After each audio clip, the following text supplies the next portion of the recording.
하나님이 우리에게 주시는 진정한 복은 무엇일까요? 안녕하세요. 말씀 갤러리입니다. 여러분, 예수 믿으면 복받고 병도 치유받고 구원받는다는 신앙, 매력적이지 않나요? 우리 마음의 한켠에는 여전히 이런 기대들이 있는 것이 사실이죠. 저도 그렇습니다. 30대 중반에 하나님을 인격적으로 만났을 때 하나님의 자녀가 되었다는 감격의 눈물을 흘리면서도 이제 하나님을 만났으니 고생 끝 행복 시작, 장밋빛 무지개 꽃길이 열릴 거라 생각했었죠.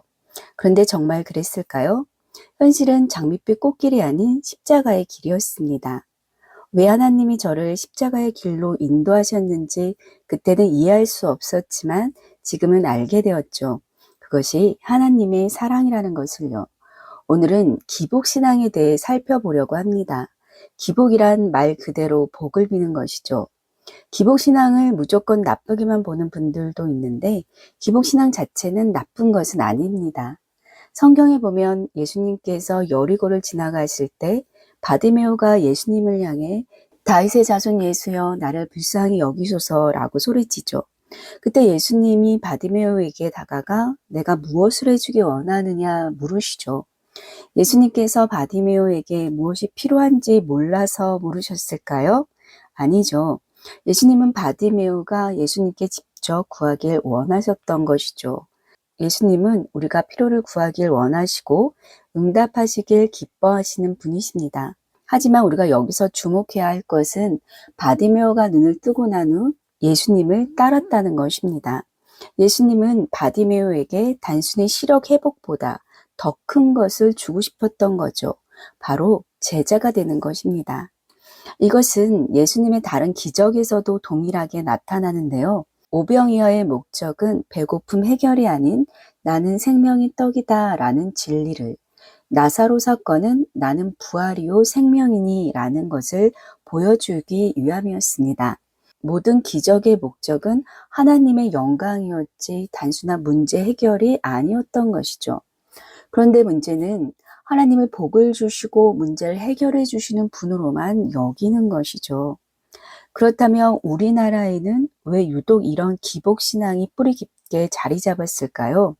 우리나라 기독교는 일제강점기와 한국전쟁을 거치며 질병과 가난으로 고통받던 시대에 뿌리내렸습니다. 절망적인 현실 속에서 하나님이 축복하신다는 메시지는 큰 위로와 희망이 되었죠.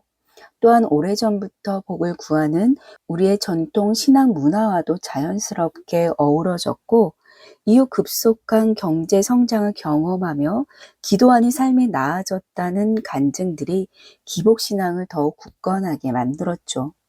이러한 기복신앙으로 인해 세상의 성공을 하나님의 사랑의 척도로 여기다 보니 어려움을 만나면 내가 뭘 잘못했을까?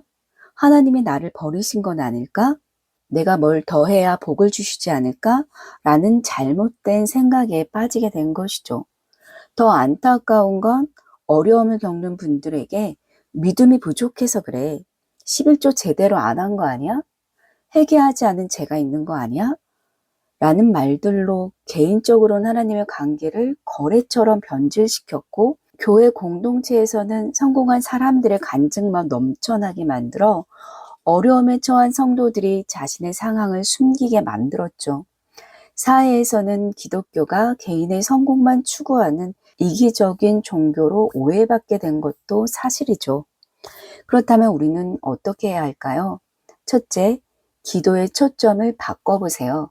주님, 이것 좀 해주세요에서 주님의 뜻이 무엇인지 알게 해주세요 라고 바디메오처럼 피로를 구하되 그 너머에 있는 하나님의 마음을 추구하는 것입니다. 둘째는 어려움 속에서도 하나님을 찾으세요. 셋째, 다른 사람을 판단하지 마세요. 누군가 어려움을 겪는다고 믿음이 부족해서라고 말하지 마세요. 대신 그 곁에서 함께 기도해 주세요. 하나님을 수단이 아닌 목적으로 여길 때 비로소 하나님의 자녀로 빚어져 가는 거룩한 성장이 시작됩니다. 결국 진정한 복은 하나님과의 관계 그 자체이죠.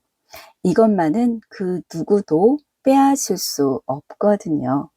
댓글창에 기복신앙 체크리스트를 준비했습니다. 체크해 보시고 신앙을 점검해 보시기 바랍니다.